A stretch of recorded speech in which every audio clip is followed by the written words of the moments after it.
Hey guys, another cake order, another cake vlog. So for today's cake vlog nga ay, ang order sa atin ay full fondant guys. So ang team nito ay pangbinyag siya.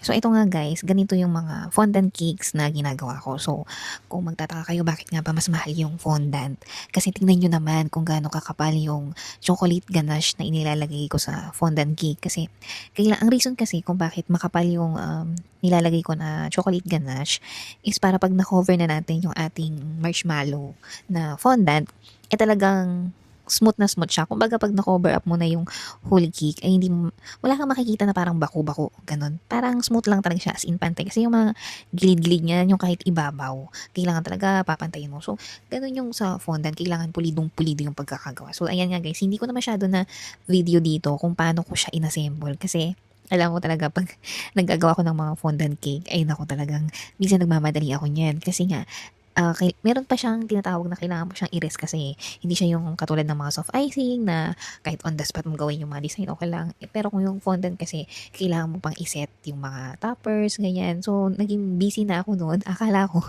napindot ko yung record ng aking cellphone, yung pala hindi. So, ayan na guys, nilagay ko na dito yung mga fondant toppers sa ating cupcakes. And as per request ni client.